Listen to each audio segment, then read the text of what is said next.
It is said that God is present wherever a satsanga takes place. This satsanga is a weekly discussion of the divine ocean of knowledge given by Sri Dattaswami to this world. Held in Sri Swami's presence, this satsanga is made up of three parts. In the first part, Gnana Saraswati, we discuss Swami's discourses and the numerous answers given by him. In the second part, Mahima Yamuna, we will talk about the miracles performed by Sri Swami. And in the third part, Bhakti Ganga, we will get to listen to the devotional songs or bhajans composed by Sri Swami. Shri Datta Ganapatim Bhaje, Shri Datta Ganapatim Bhaje, Shri Datta Ganapatim Bhaje, Shri Datta Ganapatim Bhaje, Shri Datta Ganapatim Bhaje, Unmatta Natana Tandavam, Matte Bhavadana Bhasuram, चित्ताब्जबोध भास्करम् आयत्तयोगराजितम् विद्वेष नित्यपूजितम् उत्तानपाणिमुद्रितम् श्रीकृत्तिवास सत्सुतम् कैलासदृशदिनर्तनम् भक्तान्तरङ्गवर्तनम् पापौघपाशकर्तनम् श्रीपार्वती सुतं भजे श्रीदत्तगणपतिं भजे श्रीदत्तगणपतिं भजे श्रीदत्तगणपतिं भजे श्रीदत्तगणपतिं भजे लम्बोदराङ्गताण्डवं मुद्राकराब्जपण्डितं सर्वाङ्गनागमण्डनम् वन्दे विनायकं पतिं धिं धिम्मितकिटमर्दलं भं भं निनादशङ्खकम् आनन्दनृत्यतत्परं ध्यायामि प्रमथनायकम् आमोदकरमोदकं वेदान्तमतिमादकं दुष्कर्मफलसाधकम् विघ्नेश्वरं गुरुं भजे श्रीदत्तगणपतिं भजे श्रीदत्तगणपतिं भजे श्रीदत्तगणपतिं भजे श्रीदत्तगणपतिं भजे सृष्टिस्थितिलयकारणं मोक्षाख्यदैत्यमारणं संसारजलधितारणम् स्तौमि प्रभो नरवारणं पञ्चास्यमादिदैवतं देवऋषिभिः समर्चितम् आलोकगलितसञ्चितं विघ्नाधिनाथमाश्रये श्रीदत्तगणपतिं भजे श्रीदत्तगणपतिं भजे श्रीदत्तगणपतिं भजे श्रीदत्तगणपतिं भजे लोकैकपरमवैभवं लोकेश्वरादिसम्भवम् आलोकपरिहृतोद्भवम् आलोकये परं भवम् श्रीकृष्णकविनिवेदितैः श्लोकाख्यमोदकैरिमैः आनन्दगणपतिं पतिम् आराधयन्तु साधकाः श्रीदत्तगणपतिं भजे श्रीदत्तगणपतिं भजे श्रीदत्तगणपतिं भजे श्रीदत्तगणपतिं भजे श्रीदत्तगणपतिं भजे श्रीदत्तगणपतिं भजे श्रीदत्तगणपतिं भजे श्रीदत्तगणपतिं भजे श्रीदत्तगणपतिं भजे श्रीदत्तगणपतिं भजे। परब्रह्म समारंभां श्रीदत्तात्रेय मध्यमां श्रीदत्तस्वामी पर्यन्तां वन्दे गुरुपरम्पराम्। सर्वविस्मञ्जस्तपादपद्मायते वामहस्तालोलवेदशास्त्रायते ज्ञानसूर्यायते दत्तरूपायते श्रीवेणुगोपालकृष्णाय वन्दनम् श्रीवेणुगोपालकृष्णाय वन्दनम् श्रीवेणुगोपालकृष्णाय वन्दनम्. In this section, Dr. Nikhil will read out the discourses given by Sri Datta Swami along with Sri Swami's answers to questions posed by devotees from different parts of the world. Pada Namaskaram Swamiji. Right. So as we had started past couple of weeks, we will start off with the reading of the English discourses. So these are the questions asked by devotees to Swamiji and the answers received on July 28th. So this gentleman asks, his name is Vestabashan, difficult name, sorry. He asked, Shri Datta Swami, I am grateful that you have answered one of my questions. However, I did not get the answer that I was looking for. Hence, I'd like to know if you believe Holy Mirza Ghulam Ahmad, may peace be upon him, to be the promised Messiah of the age, or perhaps a human incarnation of God. From my understanding, I've concluded the fact that you may believe he, Holy Mirza Ghulam Ahmad, may be the promised Messiah of the age. However, I was not so sure about your answer overall. It must also be noted that various other individuals had also claimed to be the promised Messiah.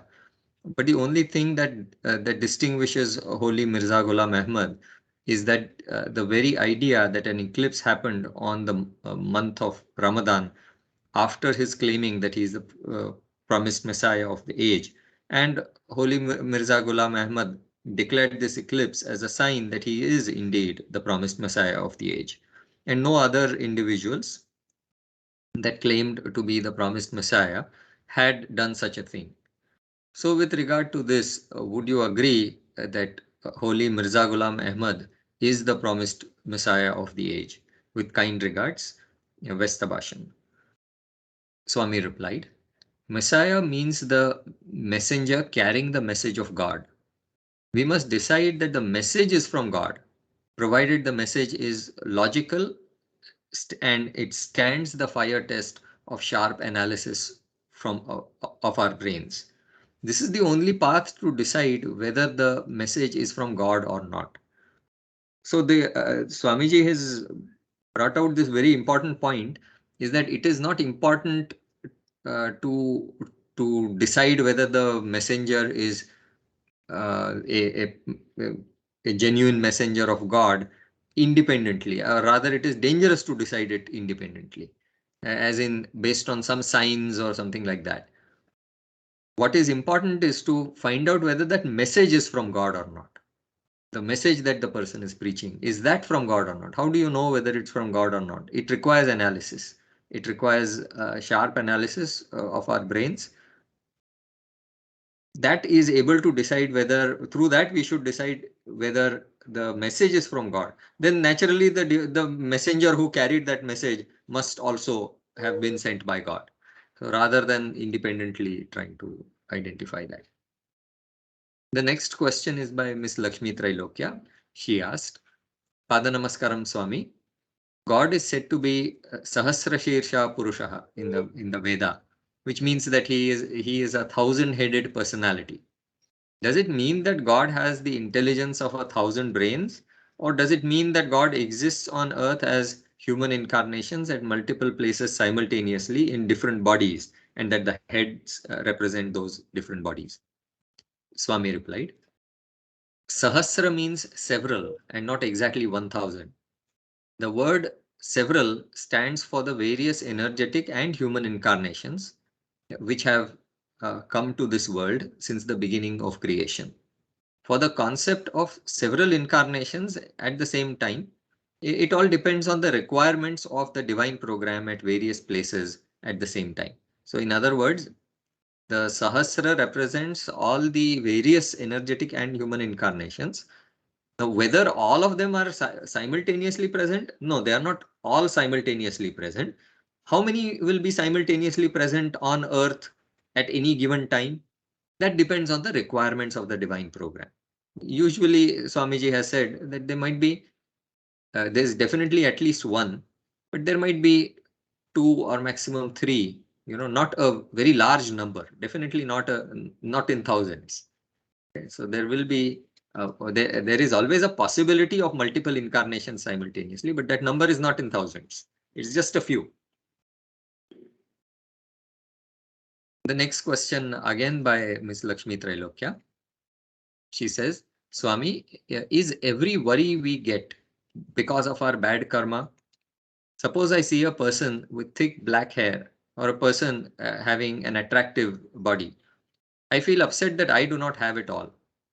If I watch videos of some celebrity or some videos about some travel vlogs, I feel disappointed for what I do not have. Is this a self-imposed worry or a worry caused by previously committed sins? How to feel truly grateful for whatever I have?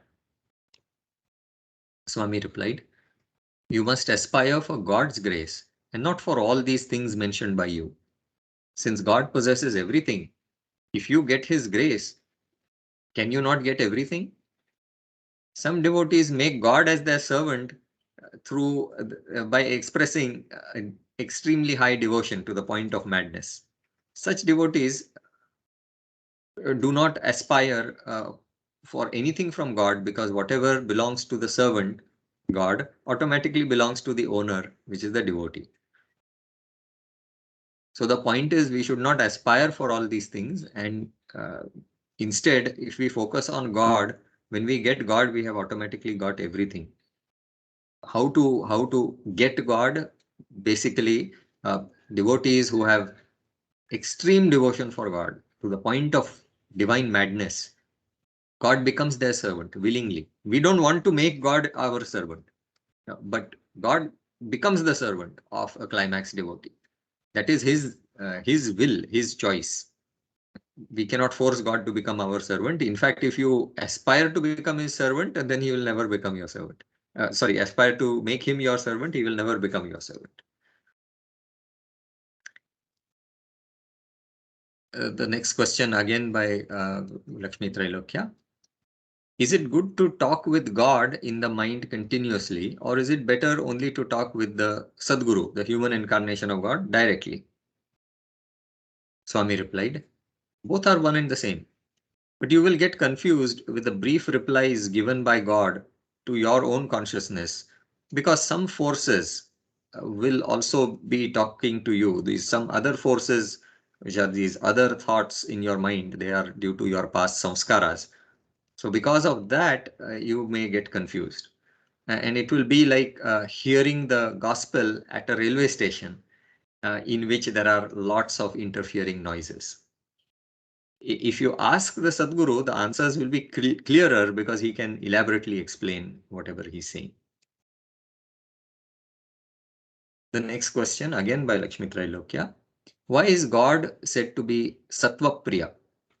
When God created all the three qualities, Sattva, Rajas and Tamas, and each of them are equally important, why then is God called Sattva Priya, the one who likes Sattvam? Sattvam is the quality of goodness. Swami replied, a good question indeed.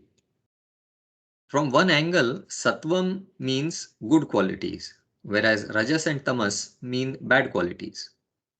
God always likes good qualities as far as pravritti or worldly life is concerned. But these three qualities have different meanings from another angle. Sattvam means awareness, which is the basic form of knowledge, because awareness merely means the ability to know something. So Sattvam stands for awareness. Rajas means inert energy. Rajas actually means a fine powder. Even in many Indian languages, or in Hindi, for instance, you say Charana Raja, the dust of somebody's feet is said to be raja. Raja is the powder, fine dust. So rajas means inert energy because it means fine powder. Now, what is the connection between fine powder and energy? Energy is quantized. Energy has a particle nature. We study in physics a quantum of energy. So those small packets of energy. So energy being quantized, those quanta are the fine powder, essentially. So that is why rajas actually means energy. Tamas means condensed matter, which is and kind of can be thought of as a condensation of the inert energy. Inert energy, when it condenses, it becomes matter. We are speaking from a philosophical point of view, not exactly from a physics point of view, because if you take energy and you put it in the refrigerator, you don't expect it to condense and become matter. Just like water vapor becomes will condense into water and further into ice. So it's not exactly going to work that way. But from a philosophical point of view, it is matter is condensed energy. So both matter and awareness are, broadly speaking, if you see, they are both forms of inert energy, because inert energy in a condensed form is matter. And that same inert energy, when it operates through a nervous system, it gets converted into awareness. So both can easily be considered to be forms of inert energy, both matter and awareness. This means that rajas or inert energy is the starting material of creation, and that rajas is represented by God Brahma. Sattvam is knowledge, which allows one to discriminate between good and bad.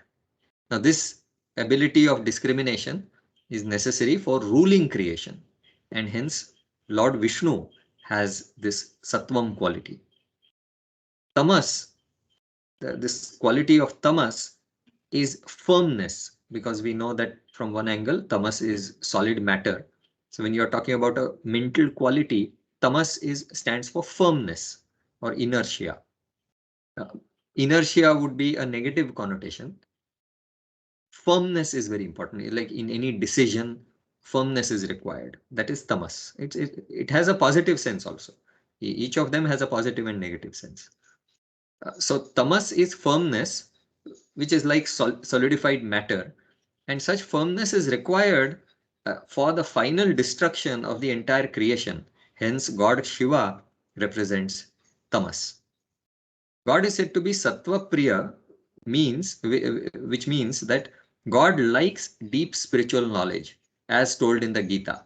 In the Gita, Lord Krishna says, Jnana yadnena tenaham ishtasyamiti me matihi, which means that I am pleased with Jnana Yajna. I am pleased with spiritual knowledge. Lord Krishna is saying this, that he is pleased with spiritual knowledge. So since knowledge is related to Sattvam, the Sattvam quality, therefore God is said to be Sattva Priya, means that he likes spiritual knowledge. He is fond of spiritual knowledge. Next question, again by Ms. Lakshmi Trailokya. How can I get over the habit of interrupting people? I do not have the patience to listen to the other person completely. I interrupt in between, even before the person completes their sentence. This habit of mine is standing as an obstacle even during satsang. I'm not able to listen to the divine knowledge completely. Kindly help me. You are my only teacher. Swami replied, you must develop patience, at least in hearing others completely, and then to think what they have said and in what sense they have said it. At least in this one aspect, you must have patience, because unless you hear them patiently and think with a calm mind, the best answer might not come out from you. It is only for this reason that I have given the appropriate title to you, which is the opposition leader. Previously in one of the discourses, Swamiji had given her the title of the opposition party leader. So So why he gave that is because the opposition party leader asks questions very fast, very quick questions, even before the leader of the ruling party is able to answer the previous question. So they just fire questions, at the ruling party, or like the chief minister or the prime minister. So that is why Swamiji had given her that name. Of course, you never exhibited this behavior in my presence, but I still gave you this title, not with reference to me, but with reference to others. Because with others, she asks questions. The next question, again by Lakshmi Trailokya. Is it wrong to expect a spiritually oriented life partner? So she's describing it further. You have clearly explained that we should not expect anything from God in nivritti, which is spiritual life, because God always gives us the best. Then is it wrong to even expect a spiritually oriented life partner? Swami replied, in nivritti, the devotee does not ask God for anything or for anybody except God himself. In pravritti, the devotee can ask such a boon. In nivritti, the devotee is filled with God alone, and there's no vacant space in the devotee because he's fully filled with God. When Uddhava preached the theory of monism or Advaita to the Gopikas, they replied that there is no vacant space in them because they are fully filled with Krishna. Hence, not even a single word spoken by Uddhava has entered them. There are two stages in the case of the Gopikas. The first one is when they were with Krishna and they had a lot of interest in him. That interest is Shraddha. In that time also, they were totally filled with Krishna. The second case is when Krishna left them and he went to Mathura, the Gopikas remained in Vrindavan. Then their interest got intensified to the climax, resulting in madness. They went mad for Krishna. In the first stage, they adopted cunning devotion. And in the second stage, they achieved care not devotion. So Swamiji has described these terms earlier. Cunning devotion is when the devotee has true love for God, but the devotee hides that love in the heart, does not reveal it to others, and has to sometimes, in order to prevent others from feeling hurt, the devotee has to pretend. Sometimes the devotee has to tell lies to the other person, or even mildly cheat the other person to protect the devotion in the heart, as well as protect the other person from feeling hurt. Okay, so this cunning devotion is the word cunning seems to be negative. There's nothing negative about it. It's a very good thing that the devotee does, so that the family members are not upset, and at the same time the devotee is able to continue and improve on the spiritual path. So the first one stage is cunning devotion, but then what happens is sometimes despite all that cunning devotion, sometimes the situation comes up in such a way that the devotee is trapped from all sides. At that point, the devotee just forgets about everything and enters into what is known as care not devotion. So at that point, the devotee stops caring about anybody and just goes towards God one way. So that is the stage of madness, extreme devotion. That extreme devotion where even that little care that devotee had before of not hurting the other person, the devotee is not able to maintain that because he has reached that stage of madness for God. So Swamiji is talking about those two stages of the Gopikas. One, when Krishna was there, they were in that cunning devotion. When Krishna left them and went to Mathura, the intensity of their devotion increased to a level of madness in which they reached the care not devotion. Whenever you take the word, so I'm continuing now. Whenever you take the word nivritti, you must be aware that nivritti is the field started and developed only by devotees. It was not recommended by God. Of course, God gives the highest fruit to the devotee upon achieving success in nivritti. Except for this one last favor, the favor that God does at the very end upon successful completion of nivritti, God always opposes nivritti. While the devotee is on the path of nivritti, God only opposes by creating several hurdles. But in a successful devotee, the speed of devotion increases due to these hurdles instead of decreasing. And in that sense, God is actually helping the true nivritti devotee. So what does a person, nivritti means the devotee is personally interested in the divine personality of God. Pravritti means the devotee is interested in worldly things, and in order to achieve worldly goals, the devotee uses the help of God. So pravritti means there is no special liking for God. There is no independent liking for God. Whereas in nivritti, there is only the independent liking for God, and the devotee actually incurs loss for himself in order to please God. So in that nivritti stage, God does not encourage the devotee. God creates hurdles in the way of the devotee. But those hurdles, some devotees, some nivritti devotees, despite those hurdles, they reach God. In fact, those hurdles stimulate the devotee to intensify the devotion. When the devotion of the devotee is blocked by God, by creating several obstacles, the devotee gets more vigor. This happens in the case of very few devotees, and those devotees are the ones who succeed. So in that sense, we can say that God helps the devotee even in the path of nivritti. As such, God is only creating obstacles, so he's not helping. But the true devotee who has the right attitude will in fact benefit from those hurdles. So in that sense, he is helping. Whereas the devotees who fail on the path of nivritti, they are slowed down and they even stop on they stop their progress on the path of nivritti because of these hurdles. This is the reason why the successful devotees in nivritti are extremely few.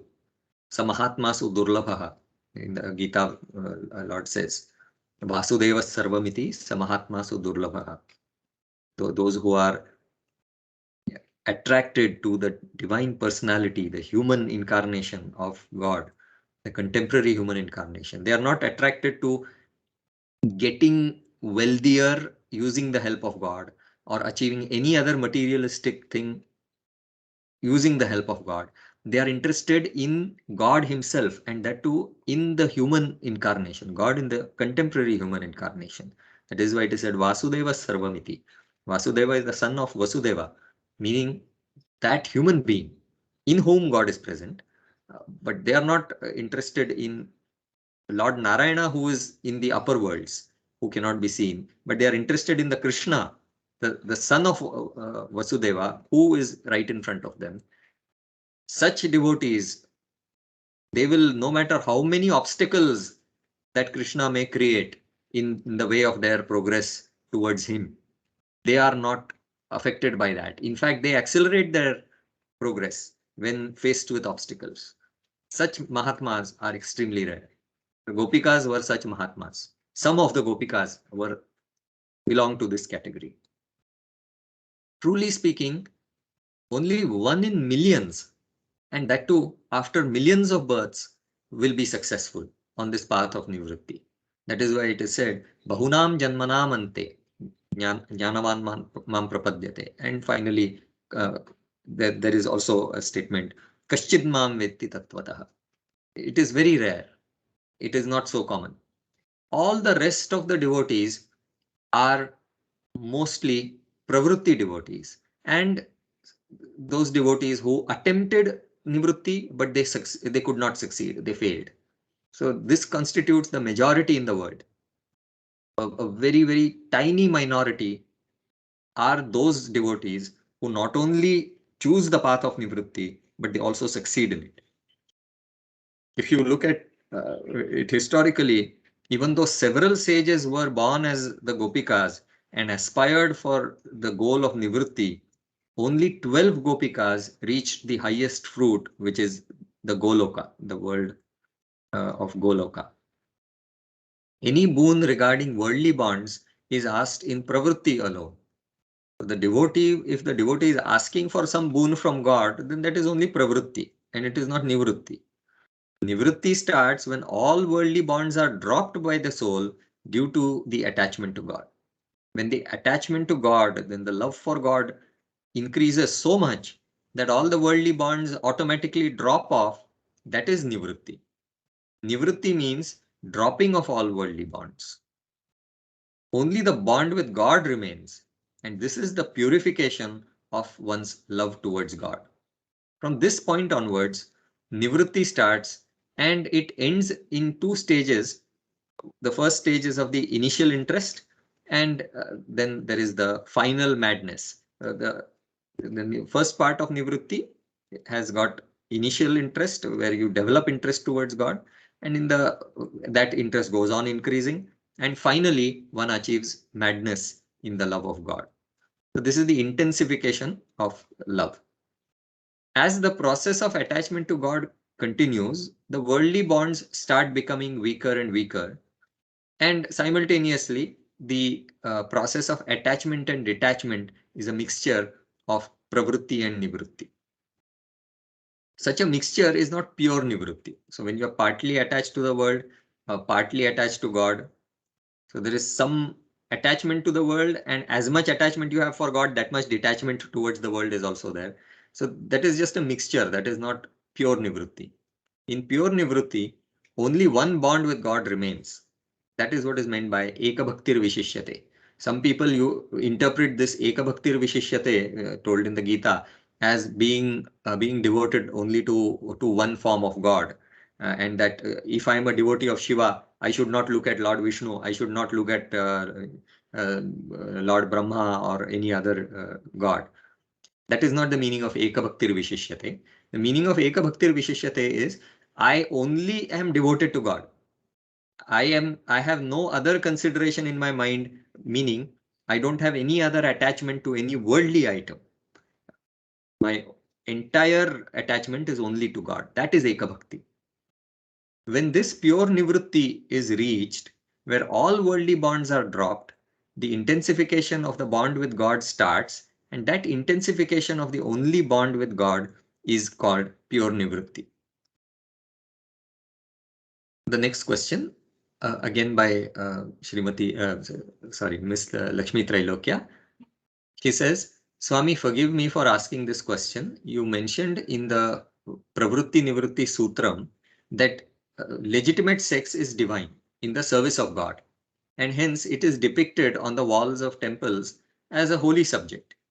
But when I see some erotic sculptures on the Khajuraho monuments, they seem to resemble orgies, which are indiscriminate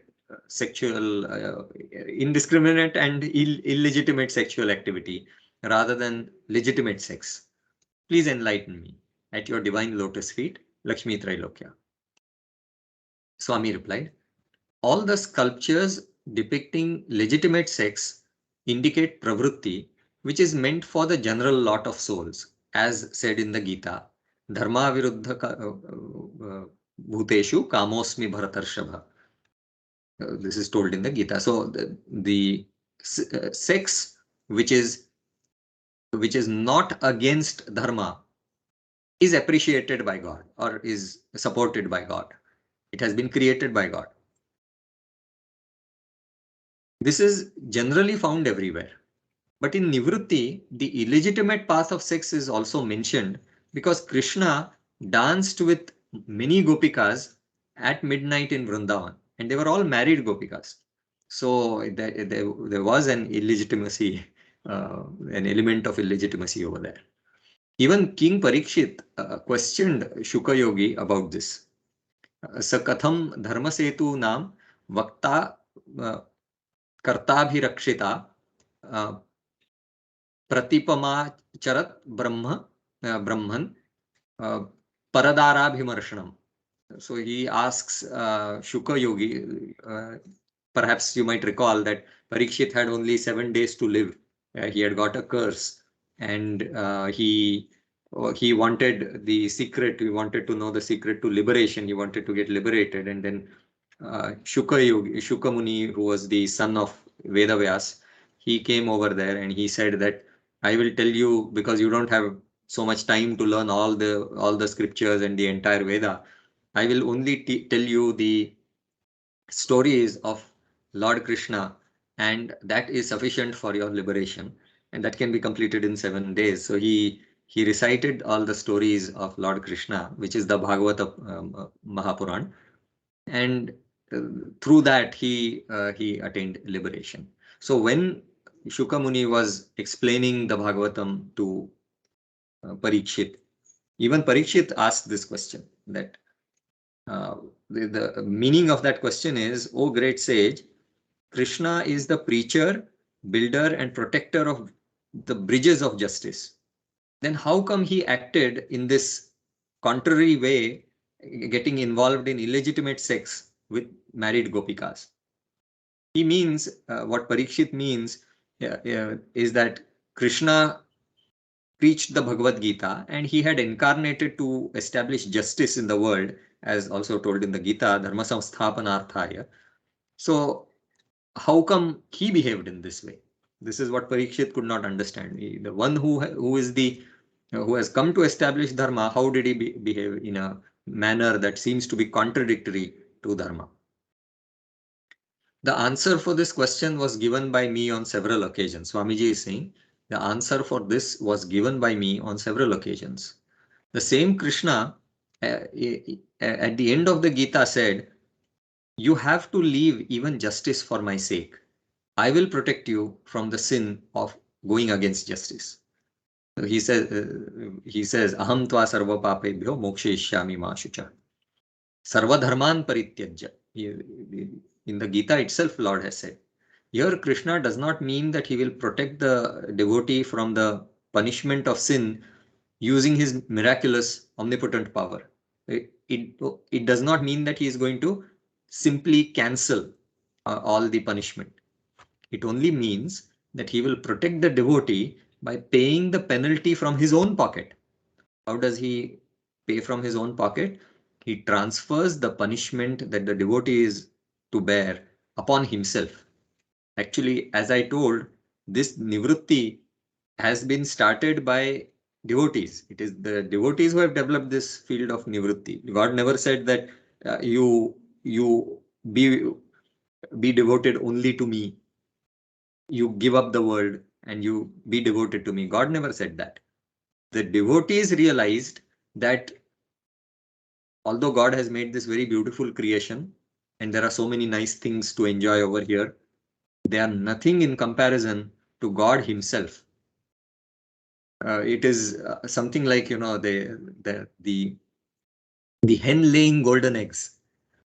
If the hen lays golden eggs, you can imagine how valuable the hen must be. Most people are only attracted to the eggs laid by the by that hen. But maybe one rare person will realize that if this hen can lay golden eggs, you can imagine how much more valuable the hen must be than the eggs laid by the hen. So similarly, if God has created such a wonderful creation, how much greater than this creation God must be. So very few devotees have realized that, and those devotees started the field of nivrutti. They said, "We don't want this world, we want you." God said, "No, I will give you lots of nice things." Even if you take the case of Nachiketa, he went to Lord Yama and he wanted to find the ultimate truth. And Lord Yama tried to distract him. He said, "I will make you very rich. I will make you very healthy. I will give you lots of enjoyment."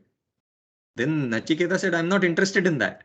Moreover, he said, "Since when I asked you for the ultimate truth, you are trying to distract me from it, that only proves that what I have asked you is really most valuable. So I will absolutely not go back. I will not be satisfied with anything other than the ultimate truth." So this is what Nachiketa said. The same attitude of these greatest devotees, God has given them this beautiful creation. He is willing to help them on every step in pravrutti, but they don't want it. They want him. So this field of pravrutti is developed by the devotees. Fighting against justice for the sake of God indicates that the devotees have reached the climax of love. They have gone mad in the love of God. Even though God opposes the nivrutti of that devotee, the devotee succeeds by crossing all the divine hurdles. Instead, he uses those hurdles to accelerate his journey. An example is when you have a stream, and when that stream has to pass under a road, there is a culvert. So in that culvert, the passageway is narrower than the bed of the stream. So people who understand fluid mechanics will realize that when the breadth of that stream is reduced, the velocity increases. Actually, the stream flows faster. So this is similar to what happens in the case of a devotee. When God puts in hurdles for the devotee actually accelerates his journey. These are the people who will succeed. Those people who do not accelerate their journey and instead get disappointed and they stop their journey, they are the ones who will not succeed in nivritti. So in fighting with justice, sin is evitable for the devotee. But the devotee has reached such a stage of madness that he will not care even if justice is violated. When you have to fight with justice, definitely fighting with justice means committing a sin. But the devotee does not, at that point, does not care about violating justice and committing a sin because he has reached that stage of madness. Seeing this climax madness of devotion, God gives not only the highest fruit, which is the fruit of nivritti, but he also undergoes the punishments of the sin of the devotees to protect them, granting them an accountless bond with him. What is the meaning of an accountless bond? In many worldly relations, we usually keep accounts. You know, I helped you that day, so now you have to help me. On your son's marriage, I gave you a gift worth 10,000 rupees. So during my son's marriage, you have to also give me a gift which is of an equivalent amount. So we maintain these accounts. Where there is where you maintain accounts, there is no love actually. That's not a relationship of love. But when a devotee reaches this climax stage of madness, God grants him an eternal accountless bond with him, a bond with no accounts. Whatever the devotee needs, he will give. Of course, God already has given him the fruit, him or her, that fruit of nivrutti, nivrittistu mahaphala, that fruit is given. Secondly, he undergoes punishments for the sins because in achieving that fruit, some sin was incurred by the devotee. So he bears that sin. He also bears all the previous sins of that devotee, and he grants an eternal accountless bond with him. The devotees are already prepared to undergo the punishment for their sins by going to hell because they love God and they have committed the sin. This is what the Gopikas were telling Sage Narada, that we are ready to go to hell. We don't mind. If God is going to be happy, we are ready to go to hell. So God said in the Gita that he will liberate the devotee from all sins. Aham tva sarva papebhyo mokshayishyami ma shuchah. But he did not tell in what way he is going to liberate them from sins. If God tells the way of liberating the devotee as by undergoing the punishment of the sin, the devotee will not agree. The devotee thinks that God will liberate the soul from the sins by using his unimaginable power, his omnipotence to cancel the sin. But the actual way is that God undergoes the punishments of the sins and liberates the devotee from such sins. In this fighting against justice in that climax stage of devotion, there is a sin. The illegitimate path of sex of the Gopikas was presented by sage Narada in his Bhakti Sutram. When he explained what Narada in the Bhakti Sutram, he gave a review. I'm in the scientific field, so we usually, while writing a paper, we usually do a literature review in which we describe what this scientist, how he has what he has done, another scientist what he has done, and so on and so forth, and finally we describe what we are going to do in our research paper. Similarly, Narad Muni also, when he wrote his Bhakti Sutram, he quoted various sages and he explained what they have defined, in what way they have defined bhakti. Then finally, he explained his view of what bhakti is. He defined bhakti in his way. And then he goes on, after defining bhakti, he goes on to explain what he exactly means. And in his explanation, he particularly he brings in this point of illegitimate sex. He says that the relationship between the devotee and God is like the relationship with an illegitimate lover, Jaravaccha.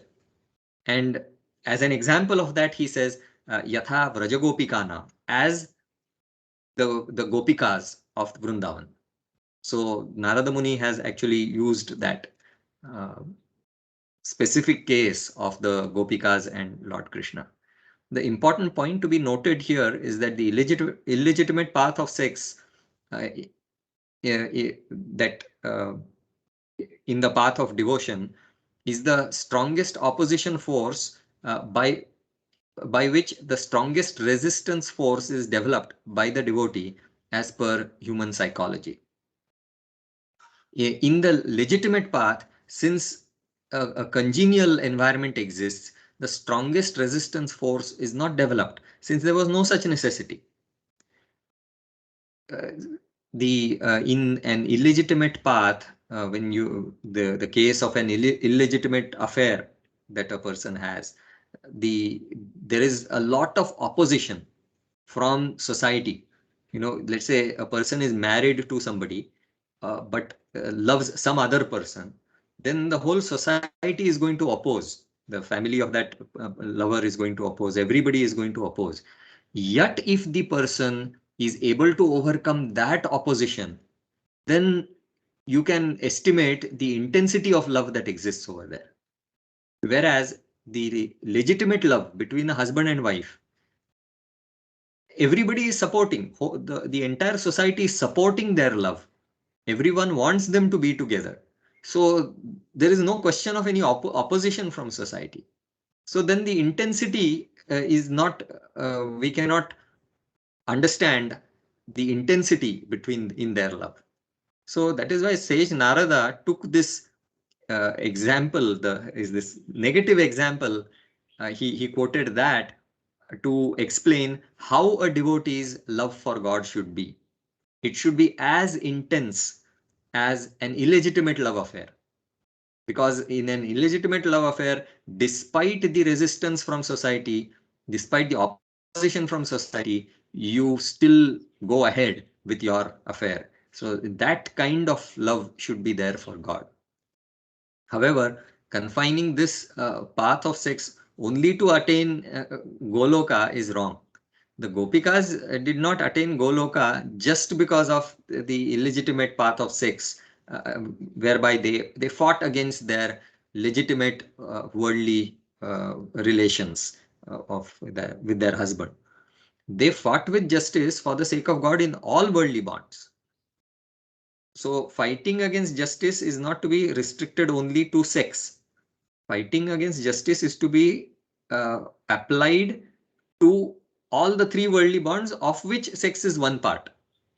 But the other two are the bond with one's issues, which is the bond with your child, and the bond with one's wealth.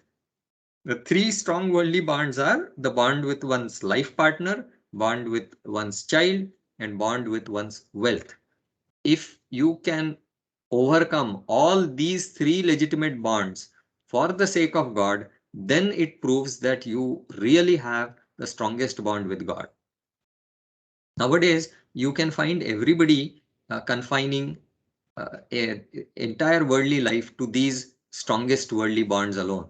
In other words, in olden days, we used to have joint families, and people were very committed even to their other relationships.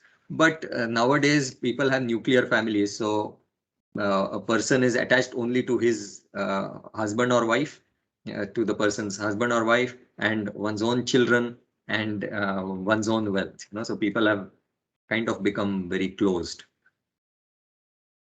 So if these three strongest worldly bonds are defeated for the sake of God, it means that the devotee has defeated all worldly bonds for the sake of God. Hence, remember that Goloka was obtained by the devoted Gopikas because they had crossed all the worldly bonds for the sake of God. And they were not granted it only for crossing the bond with their life partner. The stealing of their butter by Lord Krishna was in fact a much stronger test. And what it tested is it tested the combined bond with their children and wealth, because the butter was their wealth, and that butter was saved by the Gopikas for their children. So if that butter is stolen, it means God is directly attacking their bond with their child as well as the bond with their wealth. So it was a bond of double strength that Lord Krishna attacked. And the successful Gopikas, they appreciated even that. They did not find fault with Krishna, even though he attacked their strongest bond. Only 12 such Gopikas passed all three tests, and they reached Goloka. Not all the Gopikas who merely danced with Krishna. Dancing with Krishna, I think, was enjoyable for all the Gopikas. But he stealing their wealth was not enjoyable for anybody except for those 12 Gopikas. Many Gopikas failed in the test of stealing butter, even though they had attended the dance at Vrindavan. The next question is by Shri B.V.R. Shastri. He asks, what is meant by tapas or penance? Swami replied, tapas means suffering with pleasure side by side. So there is suffering and there's pleasure side by side. That is tapas. When you are suffering for God, such bliss is associated with your suffering. When you are suffering for worldly bonds, misery is associated with such suffering instead of bliss. In the bond with God, although you may be suffering, there is a lot of bliss. Whereas in the worldly bonds, when you are suffering, there is only misery. There is no bliss. Because God is the source of bliss. So when you are attached to God in that relationship, then you may feel a lot of pain. But behind that pain, or side by side with that pain, you are also tasting the highest bliss of the association and the relation with God. When you suffer due to the work of your intelligence in gaining spiritual knowledge, such suffering is at the level of intelligence. It is called jnana tapaha. So previously, in about a month ago, in one of the discourses, Swamiji was explaining knowledge as the tapas, analysis as tapas. Now Swamiji is explaining bhakti also as tapas.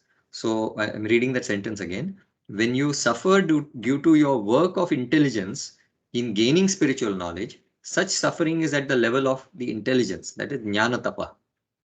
When you suffer at the level of the mind with love for God, it is the penance with the mind, that is bhakti tapaha. When you suffer at the level of the body and its activity, it is penance at the physical level, that is karma tapaha. So there is jnana tapaha, bhakti tapaha, and karma tapaha. At three levels, tapas can be defined. The next question is by Shri Ganesh. He says, Pada Namaskaram Swamiji, how does God know the future when he has granted us free will? I was thinking about this and I understood it in this manner. As an engineer, when I look at the temperature readings of a pump at various points taken at regular intervals, I can predict if the pump is going to malfunction in the near future or not. Since you are the engineer who created, maintains, and destroys us, you can easily predict what will happen. But you have also given us intelligence, which is an inherent part of free will, to correct the problems that we face ourselves. For example, I, the pump, realize that I'm overheating because I'm taking too much liquid than I'm supposed to take. So I can choose to either take less liquid or continue the same amount of liquid. Since you know my choice, you know the consequences of those choices, and hence you know the future. Is this the right way to understand? Swami replied, the knowledge of the future mentioned by you that can be known by scientific analysis is within the boundaries of the imaginable domain.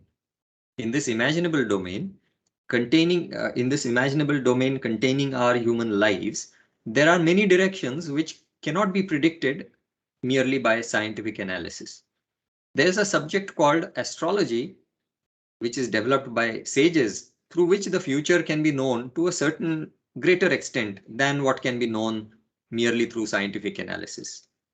By God's grace, a devotee can know even more of the future. So at the lowest level is what can be known through scientific analysis. Astrology, which is composed by the sages, helps you to know even beyond scientific analysis. And even greater than that, by God's grace, a devotee can know more than what can be predicted even by astrology. This is why an astrologer worships God to get a more precise knowledge of the future. The main background of the knowledge of the future is that we can worship God to overcome difficulties whenever they are known to come. When through astrology you come to know that well, in the next month onwards, I'm entering a bad phase and some bad things are going to happen to me, I can start worshipping God beforehand. This is the purpose of astrology. For a devotee who worships God always, all this is not necessary. More than this, a devotee who worships God without aspiring for anything in return is the best, because God always protects such a devotee, since his devotion is true love. Moreover, real enjoyment of life exists in enjoying both happiness and misery alternately, like sweet and hot dishes in meals. Such a devotee never aspires for anything in God. Such a devotee never aspires anything from God in return except to love God theoretically and practically so as to please God. The real enjoyment of life exists in not knowing the future and also of having full freedom given by God within certain limits of the human capability. This is the reason why God coming down as a human incarnation will also have the same human ignorance of not knowing the future and possessing the same limited human free will. God really enjoys on earth under these limitations. Whenever he does a miracle, he breaks his own superimposed layer of ignorance and gets self-realization, since the miracle is necessary to carry his divine program forward. Once the miracle is over, he again covers himself with the same layer of ignorance. It is like wearing a helmet whenever necessary. Nobody wears a helmet while staying at home. A police officer wears the uniform outside the house to control the public. But a police officer unable to control his family members wears the uniform even in his house. Such a police officer wearing the uniform always inside as well as outside the house will never enjoy a free atmosphere. The false incarnation or a devilish devotee exhibits miraculous powers continuously to get respect and fear from others. God coming as the true human incarnation is bored with such respect and fear in the upper worlds and comes here to enjoy the friendship of his devotees, which is the real love that they express towards him without any aspiration in return. This friendship devotion is the the last but one step in the steps of devotion. Sakhyam, it is called Sakhyam. After that is Atmanivedanam, the last stage, complete surrender to God. Arjuna was an example of this stage of friendship. The Sakhyam is the second last, and the last stage is Atmanivedanam. The last step, Atmanivedanam, is total surrender. Father Namaskaram, Swamiji. In this section, Sri Ajay will read out the miracles performed by Sri Datta Swami along with the interpretation of each divine encounter. Swami, Namaskaram, sir. Namaste. Shall I start, Swami, now? Namaskaram, Swami. Namaste. In continuation to our earlier two Mahimas of Swami giving Lord Dattatreya's vision, this is the third one. Sri Subramanyam is a strong devotee of Sri Ganapati Sachidananda Swamiji, a human incarnation of Lord Dattatreya. He was such ardent devotee of Swamiji that his last rituals were got conducted by Swamiji himself. Sri Subramanyam came to Swami in Vijayawada and expressed his desire to go to Ganugapur and stay there for the Swami told him, postpone your journey to Ganugapur for a few days to have another journey decided by Lord Datta. Sri Subramanyam thought that he has to visit some other pious place and postponed his journey. Within few days, he became seriously ill and died in the hospital at Mysore. He got the divine vision of Lord Dattatreya in the last hour, which was described by him to his wife as his last words, which were, I am seeing Lord Dattatreya standing before me with brilliant radiation. Each of his three faces is only the face of Sri Datta Swami present in Vijayawada. One sage is sitting at his feet, throwing flowers on him. You please go to Vijayawada and worship him, by which you will certainly get the salvation. His wife came to Vijayawada and explained this vision and worshipped Swami. D. Srimati Lavanya is an ardent devotee of Sri Datta Swami. She invited Swami for meals to her house in Vijayawada. Her mother-in-law was a great devotee of Sri Paramacharya of Kanchipitam. She was having a strict discipline that she will not bow to any human being except Paramacharya. She clearly told all the people in the house that she will give food to Swami but not bow to him. Swami went to her house and sat on a chair. Her mother-in-law was also sitting on a chair without even standing on the arrival of Swami. All people in the house bowed to Swami by touching his holy feet. She looked at Swami in casual way when all the people finished their salutations to Swami. Swami appeared as Lord Dattatreya with three faces radiating. She stood and ran fast and fell on the feet of Swami. People couldn't digest this unexpected turn. She was not speaking to anybody for 4 days and was maintaining perfect silence. All the people asked her about her silence due to shock. She revealed the reason, telling, when I looked at the face of Swami, three divine faces of Brahma, Vishnu and Shiva appeared, radiating bright light, and I was shocked. Swami explained, her devotion to Paramacharya is good, since he is praised as God walking in human form. Devotion to one form is not wrong, but forms of God is not correct. This is the basis for the split of religions and quarrels in this world. If you are traveling in the path from your house to the center, there is nothing wrong. But if you say that you will not respect the paths starting from others' houses, since they will not lead to the same center, that becomes wrong. Respect to your path is appreciated, but disrespect to the other paths is to be condemned, and hence the above vision was given to her. There is nothing wrong if she says that she will bow to Paramacharya only. This is a conservative thought, following one path with full rigidity.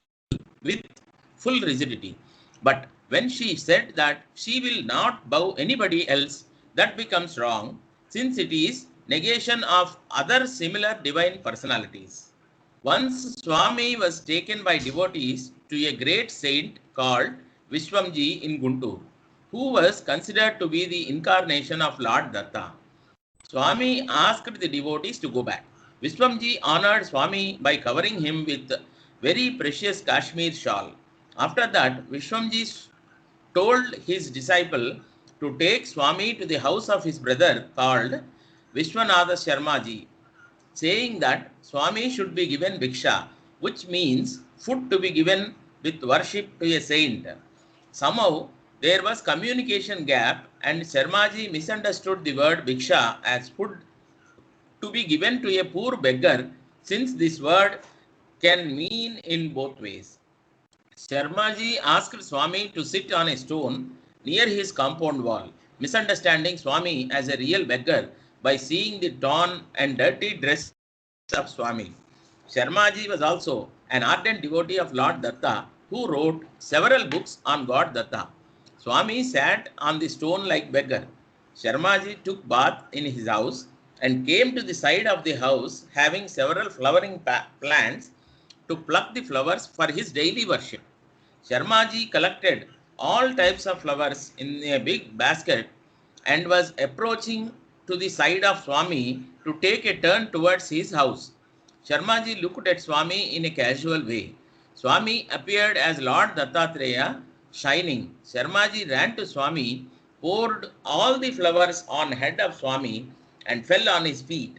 Swami was taken into house with full honor from all the family members and was worshipped by offering meals. Swami explained, Sharmaji was great devotee of God Datta, but Sharmaji misunderstood Swami as a beggar due to external dress. The internal core is always important, like a golden chain of pearls lying on the ground covered with dust. Lord Dattatreya is never recognized due to the external covering illusion, since he appears as a drunkard, mad and surrounded by prostitutes. A scholar like Sharmaji, who wrote several books on God Datta, was also misled like this in the context of practical test. Knowledge becomes useful only when it is implemented in practical situation. Swami Shivananda Maharaj Ji came to Vijayawada, who was considered to be the direct disciple of Narasimha Saraswati. He was doing several miracles and huge crowds of devotees were visiting him. The devotees of Swami were not having full faith in Swami, who were wavering with doubt whether Swami is really the human incarnation of God Datta. The devotees planned to take Swami to Maharaj Ji so that the truth will come out, and requested Swami that all the devotees along with Swami shall visit Maharaj Ji. Swami refused to face Maharaj Ji, and the doubt of devotees became more and more strong. Somehow, all forced Swami by repeated requests and visited Maharaj Ji along with Swami. Swami was expressing fear on the way to see such divine personality, and this made the devotees to arrive to the conclusion that Swami is fearing, since his truth will come out. Datta is entertained by enjoying in his play in that way. As soon as Swami was seen, Maharaj Ji stood and garlanded Swami with a big flower garland, crying loudly, Jai Jaya Datta, victory to Datta, and fell on the feet of Swami. All were shocked by this incident, and Maharaj Ji asked his disciples to bow to the pious feet of God Datta. All, including the spectators, followed the instruction. Maharaj Ji told our devotees that Swami is the human form of Lord Datta. My mother invited Maharaj Ji to her house for worship. Maharaj Ji told her, you have Lord Datta in human form directly in your house, and what is the fun of inviting me? Swami was staying in my house during those days. Maharaj Ji told Ajay, if you think that Datta enters Swami now and then only, you are slipping totally. Datta always stays in this Swami. Ajay was thinking that when Swami gives spiritual knowledge, Datta enters Swami and leaves after the speech is over. Actually, this was an illusion created by Swami himself, who who stated to all devotees that Datta enters him only in the time of speech. Next day, Swami was hiding himself in the backside of the statue of Sai Baba in a nearby temple along with me and Ajay, since the whole area was filled with lot of crowds visiting Maharajji. Maharajji is totally unaware of the visit of Swami. Maharajji immediately visited this temple of Sai Baba, went to the backside of the statue where Swami was hiding himself and touched the feet of Swami. All this made the devotees of Vijayawada to confirm their faith in Swami. Swami explained, I gave the vision to Sri Narasimha Saraswati to Maharajji, for whose vision he was very much anxious. At the same time, the faith of our devotees is totally confirmed by this vision. This served both the purposes. Removal of doubt of a devotee is essential, especially when the doubt is created by me only. Datta makes the devotees to swing between faith and doubt, who are lulled like small babies in the cradle. Giving vision as God Brahma. On the third floor of the house of Sri CBK Murthy, a room was specifically allotted for the shrine of Lord Dattatreya. Just before the shrine, a big precious bed was arranged on which Sri Swami used to sleep whenever he stays in their house. One day, in night, Sri CBK Murthy tried to look in to the room through the window while Swami was sleeping on the bed. Sri Swami awoke and warned him not to see like that. Sri Swami told, even if I do not sleep on this bed with this human body, I sleep on this bed with my energetic body. Hence, do not look through window and let the windows be also bolted tight like the doors. From that day onwards, whatever told by Swami was followed strictly. But the first daughter-in-law of Sri CBK Murthy, Srimati Sri Lakshmi, did not believe these words of Swami. She was also feeling embarrassed while Swami was lying on the bed, putting his feet on the bed arranged for the Lord. The month of Kartika came, and in one night she went to the third floor and lit a light outside the shrine as per the usual custom of ritual in that month. Then she thought to look into the room through loose gaps of the doors of window. That night, Swami was not sleeping in that room, and as per the words of Swami, Swami should sleep in that room with his energetic body. Thinking that all this is gossip of Swami, she went near the window and looked into the room through gaps. She was shocked and dumbstruck. Lord Datta, with 3 heads and 6 hands, was lying on the bed with closed eyes, emitting an ocean of dazzling white light of color of camphor. She was shocked and ran down.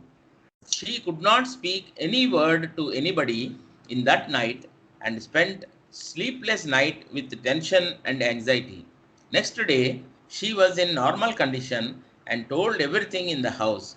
Swami came that day and told that she looked the radiation of Brahma Tejas, as a result of her penance for past several births. Swami explained this vision. Rajas is inert energy of Brahma. Sattvam is awareness of Vishnu. Tamas is solidified energy called matter of Shiva. All these 3 are the instruments and materials for creation. Awareness is used in planning. Inert energy and inert matter are used as the building materials. Inert energy is the primary cause, and hence Brahma is said to be the creator. The specific work form of inert energy is awareness. Inert matter is another form of inert energy only. Inert energy was the first creation as per the Veda, Tat Tejo Srijata. Such primordial energy is called as the radiation of God Brahma or Brahma Tejas. By the grace of God Datta, she was not harmed by the intensive vision. Any one of these three qualities is always associated with the other two qualities. Hence, Brahma or Vishnu or Shiva can be linked to any one of these three qualities as per the context. In the above vision, the energetic medium alone is expressed. The energetic form is also superimposed on this human body, and in such case, I will appear as the energetic form of Lord Dattatreya or any other form of God. Due to intensive radiation of energetic form, my human body gets masked and becomes invisible. For example, when the light is glowing intensively, the glass bulb gets masked by the intensive radiation and becomes invisible. It will just look like a block of light energy only. This is the scientific mechanism of the visions. Of course, the total concept can't be explained by science because the appearance of energetic form itself is beyond science. When the energetic form disappears, I become visible as usual. Jnanam veha vibhutirva yatkinchid darshitam maya sarvam Tata Guroreva Chapalyantu Mama Dhruvam. Namaskaram, Swami. We'll stop at this Okay. thing. Very good. Swami. Next, Bhakti Ganga. In this section of the Satsanga, we will play the divine bhajans of Sri Datta Swami that have been sung melodiously by Srimati Devi. Padanamaskaram, Swami. नमस्कार स्वामी जी.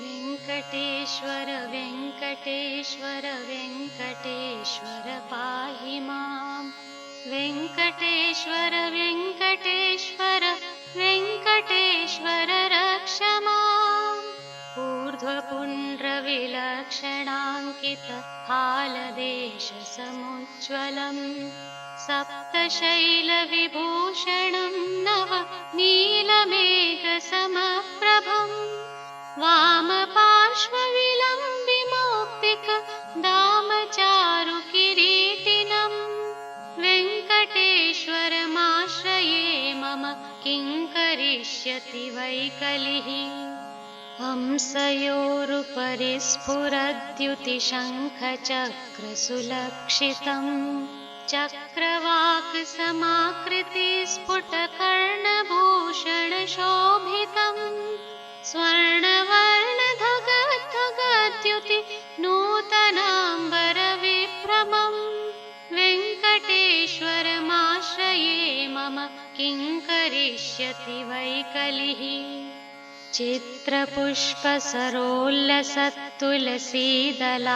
चित्रपुष्पसरोल्लसत्तुलसीदलात्मकमालिकम् वज्रमौक्तिकदामसंवृत चित्रविभूषणम् शोणपद्मविशेषहार परिष्कृतामलकन्धरम् वेङ्कटेश्वरमाश्रये मम किं करिष्यति वैकलिः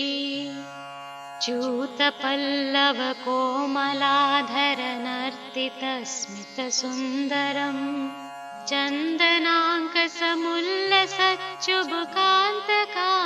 चन्दनाङ्कसमुल्लसच्चुबुकान्तकान्तिविलक्षणम् उल्लसत्तिलपुष्पसंमित चारुनासमनोहरम् वेङ्कटेश्वरमाश्रये मम किं करिष्यति वैकलिः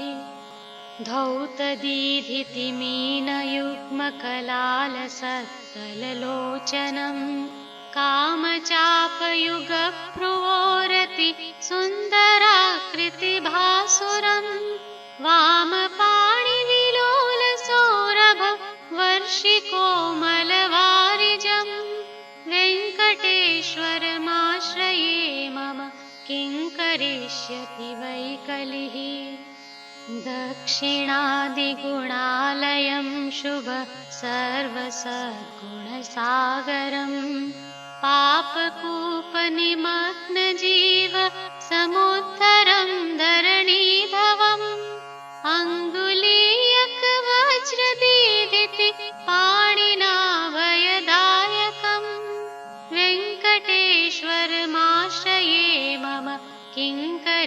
वेङ्कटेश्वरवेङ्कटेश्वरवेङ्कटेश्वरवेङ्कटेश्वरवेङ्कटेश्वरवेङ्कटेश्वरवेङ्कटेश्वरवेङ्कटेश्वरवेङ्कटेश्वरवेङ्कटेश्वरवेङ्कटेश्वरपाहि माम्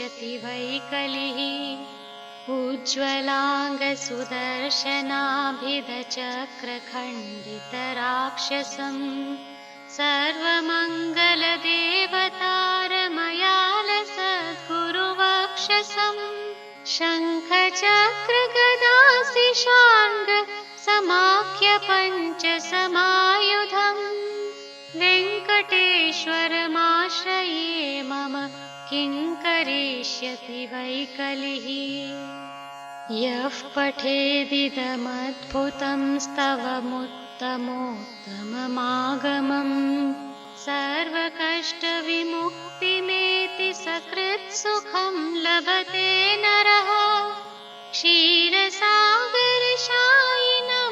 परमाप्नुयात् परपूरुषम् वेङ्कटेश्वरमाश्रये मम किं करिष्यति वै कलिः वेङ्कटेश्वर वेङ्कटेश्वर वेङ्कटेश्वर पाहि माम् वेङ्कटेश्वर वेङ्कटेश्वर वेङ्कटेश्वर रक्ष माम् वेङ्कटेश्वर वेङ्कटेश्वर वेङ्कटेश्वर पाहि माम् वेङ्कटेश्वर वेङ्कटेश्वर वेङ्कटेश्वर रक्ष माम् वेङ्कटेश्वर पाहि माम् वेङ्कटेश्वर रक्ष माम्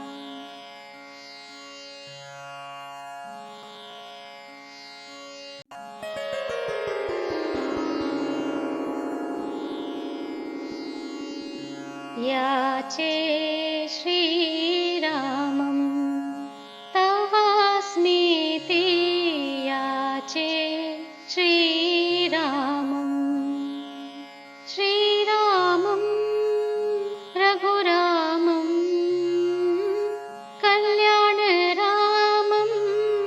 कोदण्डरामं पट्टाभिरामम् पावनरामं याचे श्रीरामं तवास्मीति याचे श्रीरामं शरणं भव शरणं भव शरणं भव श्रीराम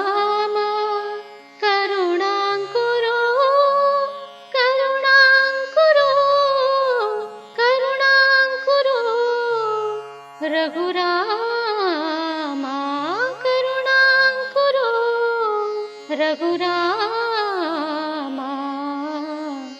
याचे श्रीरामं तवास्मीति याचे श्रीरामं तवास्मीति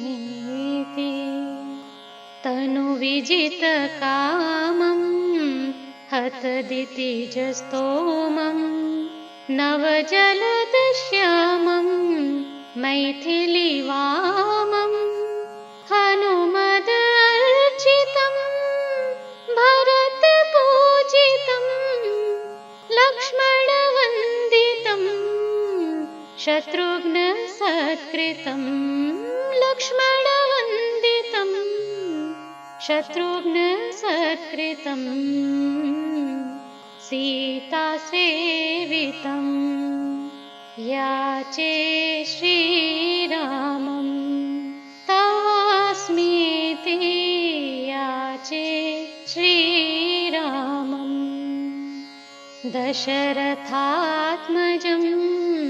विपुलाक्षिवारिजम् एकशिलीमुख हतदशमुखभाजम् हंसारोपिता दिव्यशार्ङ्गकोदण्डम् आत्मना व्याप्त चराचरजगदण्डम् आत्मना व्याप्त चराचरजगदण्डम् याचे श्रीरामं तवास्मीति याचे श्री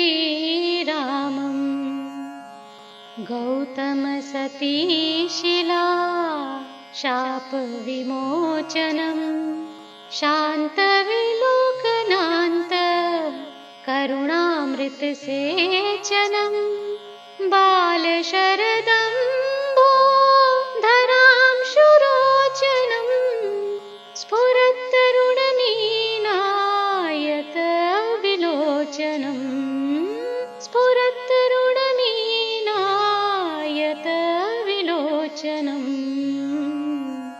याचे श्रीरामं तवास्मीति याचे श्रीरामं याचे श्रीरामं तवास्मीति याचे श्रीरामं श्रीरामं रघुरामं कल्याणरामं कोदण्डरामं पट्टाभिरामं पावनरामं याचे श्रीरामं तवास्मीति याचे श्रीरामं शरणं भव शरणं भव शरणं भव श्रीराम करुणां कुरु करुणां कुरु करुणां कुरु रघुरामा करुणां कुरु रघुरामा याचे श्रीरामं तवास्मीति याचे श्रीरामं तवास्मीति याचे श्रीरामम्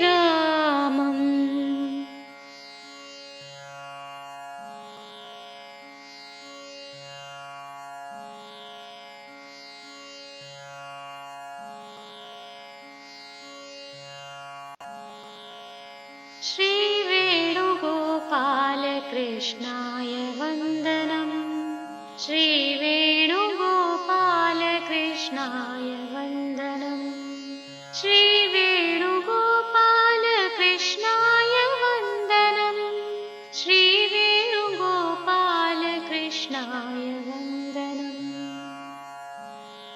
ऋषिवराणां मानसालोलहंसाय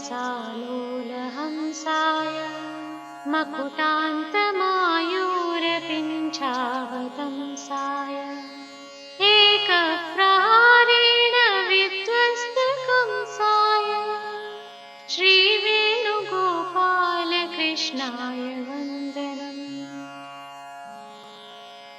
व्यत्यस्तविन्यस्तपादारविन्दाय मधुरामृतासारमुरलीनिनादाय जाज्वल्यमानांशुपीताम्बराङ्गाय श्रीवेणुगोपालकृष्णाय वन्दनम्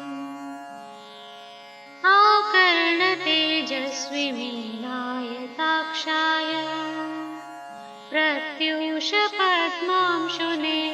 प्रत्यूषपद्मांशुनेत्रच्छदयुगाय कमललोचनकान्तिसम्मोहनास्त्राय श्रीवेणुगोपालकृष्णाय वन्दनम्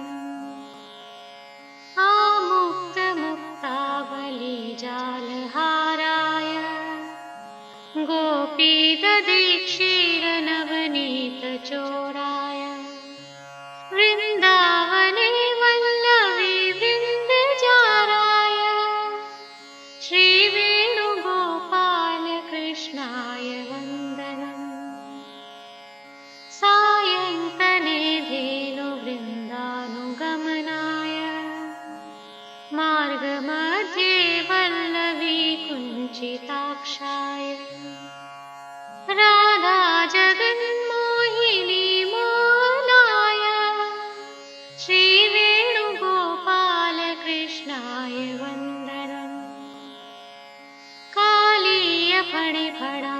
संशोभनटनाय काञ्चीक्वणकिङ्किणीनिस्वनाय गोवर्धनोद्धरणलीलास्मितास्याय श्रीवेणुगोपालकृष्णाय वन्दनम्। कस्तूरिकातिलकरेखाललाटाय तुलसीस्रगामोदवक्षकवाटाय पार्थाय विश्वरूपालोलखेटाय श्रीवेणुगोपालकृष्णाय वन्दनम्। श्रीरुक्मिणी सत्यभामा समेताय गोपीसहस्रेण संवेष्टिताङ्गाय रासे रसे सर्वदा सदिलोदाय श्रीवेणुगोपालकृष्णाय वन्दनम्। श्रीवेणुगोपालकृष्णाय वन्दनम्। श्रीवेणुगोपालकृष्णाय वन्दनम्।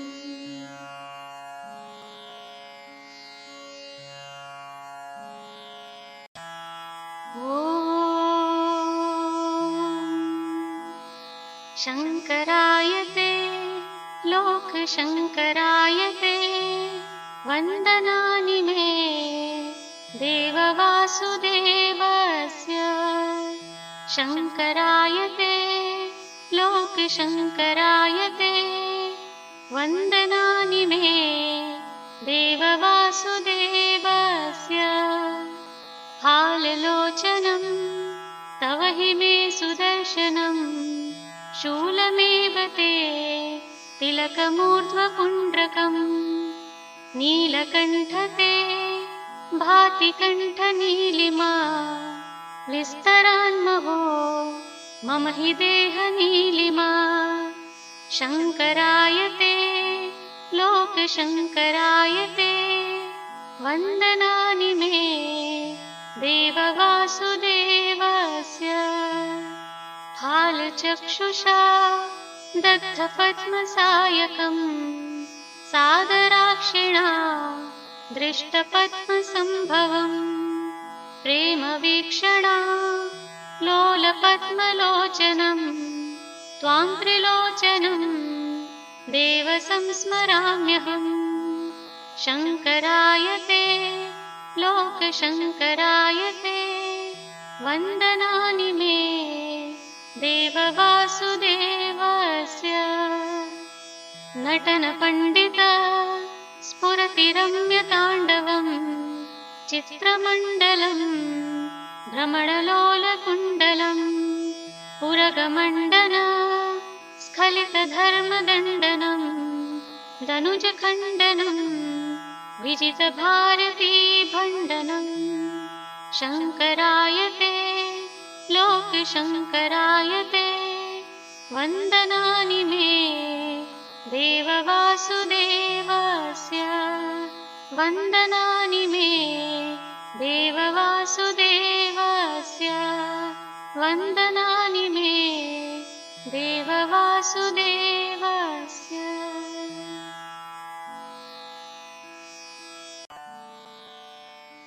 प्रवृत्तिनिवृत्ति शाखाद्वयम् वन्दे दत्तं वेदवृक्षम्। प्रवृत्तिनिवृत्ति शाखाद्वयम् वन्दे दत्तं वेदवृक्षम्।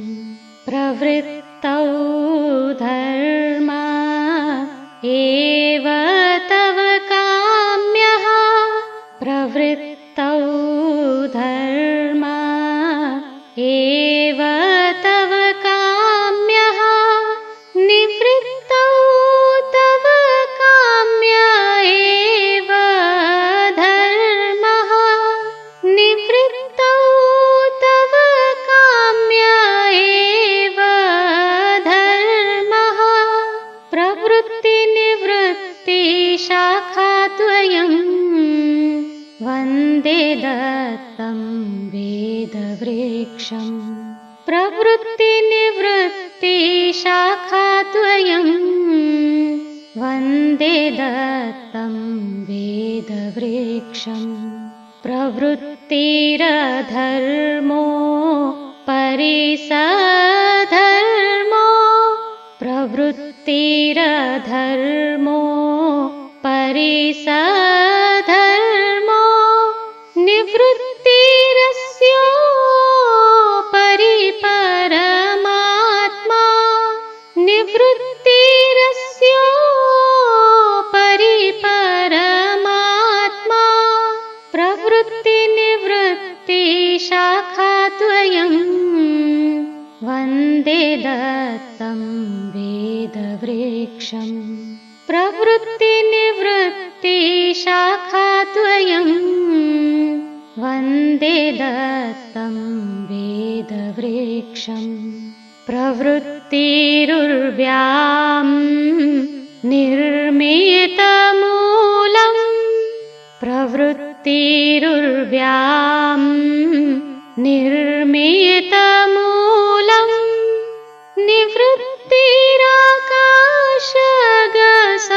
निवृत्तिराकाशगसौधाग्रम् निवृत्तिराकाशगसौधाग्रम् प्रवृत्तिनिवृत्तिशाखाद्वयम् वन्दे दत्तं वेदवृक्षम् प्रवृत्तिनिवृत्तिशाखाद्वयम् वन्दे दत्तं वेदवृक्षम् वन्दे दत्तं वेदवृक्षम् वन्दे दत्तं वेदवृक्षम्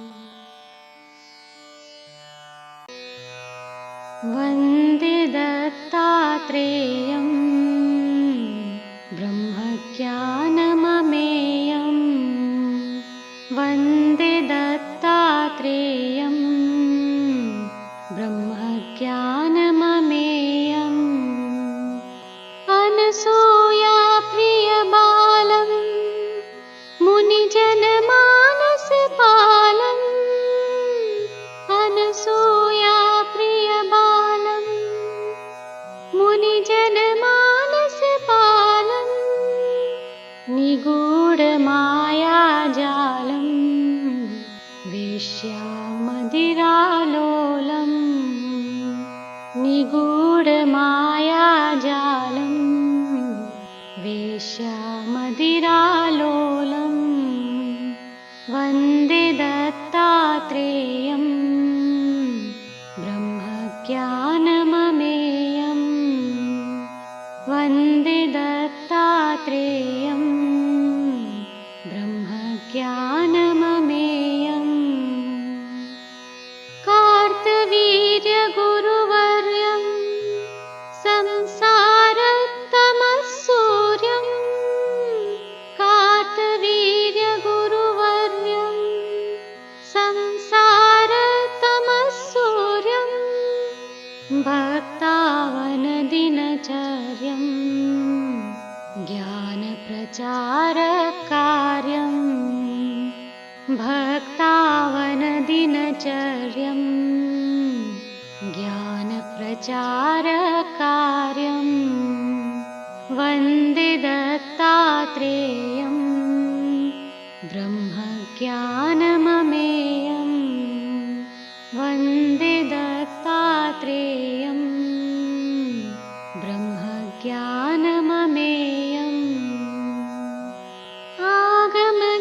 आगमगीतागम्यं काषायाम्बररम्यम् आगमगीतागम्यं काषायाम्बररम्यम् अनघादयिताकाम्यं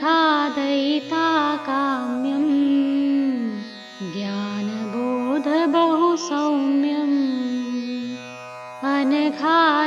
अनघादयिताकाम्यं ज्ञानबोधबहुसौम्यम् वन्दे दत्तात्रेयं ब्रह्मज्ञानममेयम् वन्दे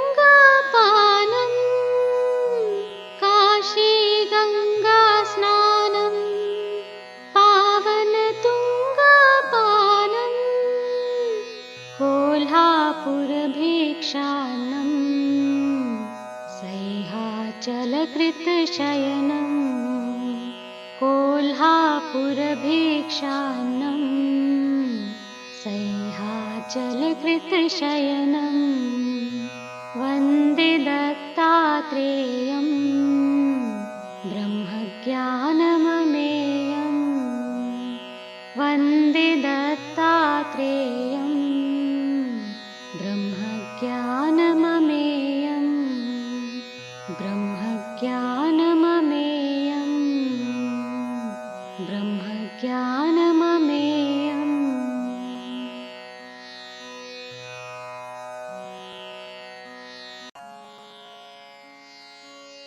गुरूणां गुरोर्दत्तदेवस्य साक्षात् महाज्ञानवारासिरूपस्य रम्ये गुरोरङ्घ्रिपद्मे मनश्चेन्नलग्नं ततः किं ततः किं ततः किं ततः किं त्रिमूर्तिस्वरूपस्य दत्ताह्वयस्य त्रिलोकादिमध्यान्तिमस्थानहेतोः गुरोरङ्घ्रिपद्मे मनश्चेन्नलग्नं ततः किं ततः किं ततः किं ततः किं निवृत्तिप्रवृत्तिप्रबोधप्रमाण प्रकाशार्थसन्धानदत्तद्विजस्य गुरोरङ्घ्रिपद्मे मनश्चेन्नलग्नं ततः किं ततः किं ततः किं ततः किं समुद्धर्तुमस्मान् समेतस्य भूयो नराकारमाश्रित्य दत्तस्य भूमौ गुरोरङ्घ्रिपद्मे मनश्चेन्नलग्नं ततः किं ततः किं ततः किं ततः किं त्रिदेवात्मनो दत्तनाम्नो महर्षे श्रुतिस्मार्थविज्ञानसिद्धान्तकर्तुः गुरोरङ्घ्रिपद्मे मनश्चेन्नलग्नं ततः किं ततः किं ततः किं ततः किं पवित्रानसूयात्रिपुत्रस्य रक्षा श्रितस्याभितो धेनुधर्मश्ववेदैः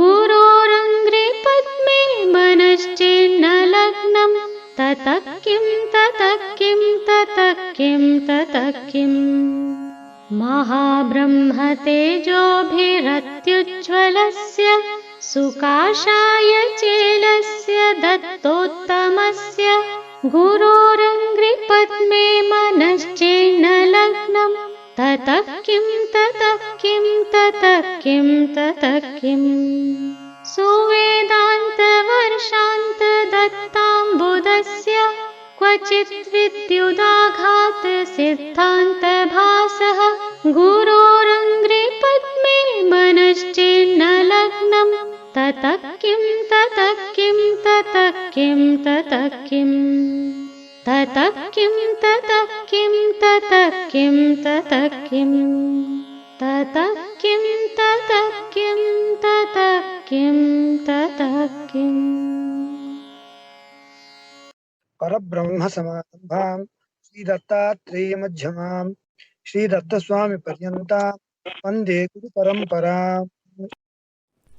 सर्वविस्मञ्जस्तपादपद्मायते वामहस्तालोल वेदशास्त्रायते ज्ञानसूर्यायते दत्तरूपायते श्रीवेणुगोपालकृष्णाय वन्दनम् श्रीवेणुगोपालकृष्णाय वन्दनम् श्रीवेणुगोपालकृष्णाय वन्दनम्।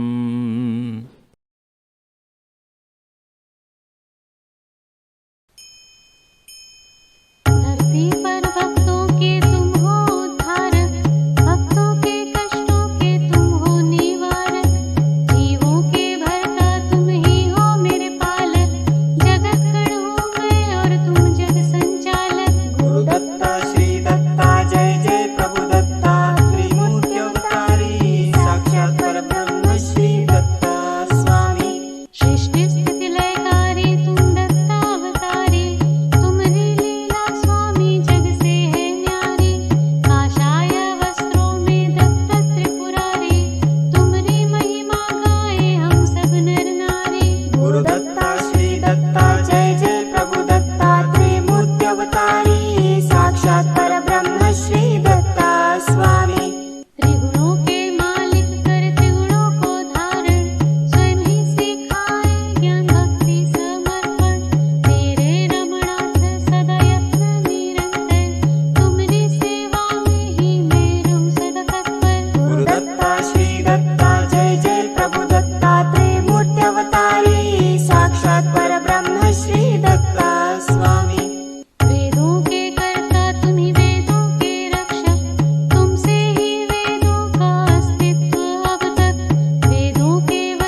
दत्तात्रेय मूर्त्यवतारी साक्षात् परब्रह्म श्री दत्ता स्वामी। यथाशक्ति यथ भक्ति चरण आरंभे कर्म संन्यास कर प्रेम निर्धारे कर्म फल त्याग कर भक्ति प्रमाणे दोनों करे सो कर्मयोगी हो साबित। गुरु दत्ता श्री दत्ता जय जय प्रभु दत्तात्रेय मूर्त्यवतारी साक्षात् परब्रह्म श्री दत्ता स्वामी। अमृत वचन स्वामी का नैया है पारे सुन ले मन तू हो जा स्वामी का प्यारे। स्वामी बिन है पैर पंगुम हमारे स्वामी भजना हरे पीड़ा हमारी। गुरु दत्ता श्री दत्ता जय जय प्रभु दत्तात्रेय मूर्त्यवतारी साक्षात् परब्रह्म श्री दत्ता स्वामी। तुम रहो दाता सदा मैं रहूं सदा याचक तुम रहो सदा मालिक और मैं रहूं सदा सेवक। काहू को डरना जब तुम हो मेरे रक्षक तुम्हारी सेवा में ही जीवन मेरा सार्थक। गुरु दत्ता श्री दत्ता जय जय प्रभु दत्तात्रेय मूर्त्यवतारी साक्षात् परब्रह्म श्री दत्ता स्वामी। मनमोहक अति सुंदर अत्यंत प्यारी आनंदाई स्वामी छवि तुम्हारी। दर्शन मात्रे तृप्त आत्मा हमारी दृष्टि स्वामी की है चमत्कारी। गुरु दत्ता श्री दत्ता जय जय प्रभु दत्तात्रेय मूर्त्यवतारी साक्षात् परब्रह्म श्री दत्ता स्वामी। परिपूर्णतम साक्षात् परब्रह्म स्वामी वेदों से परिवेद सार है स्वामी। अनूह्य अवतारी अचिंत्य स्वामी मनुष्य अवतारी परब्रह्म स्वामी। गुरु दत्ता श्री दत्ता जय जय प्रभु दत्तात्रेय मूर्त्यवतारी साक्षात् परब्रह्म श्री दत्ता स्वामी। कायेन वाचा मनसेन्द्रिये वा बुद्ध्यात्मना वा प्रकृते स्वभावात् करोमि यद्यत् भक्त्यानन्या श्रीदत्त स्वामिने समर्पयामि श्रीदत्त स्वामिने समर्पयामि श्रीदत्त स्वामिने समर्पयामि। परिपूर्णतम साक्षात् परब्रह्म स्वामी वेदों से परिवेद सार है स्वामी। अनूह्य अवतारी अचिंत्य स्वामी मनुष्य अवतारी परब्रह्म स्वामी। गुरु दत्ता श्री दत्ता जय जय प्रभु दत्तात्रेय मूर्त्यवतारी साक्षात् परब्रह्म श्री दत्ता स्वामी। गुरु दत्ता श्री दत्ता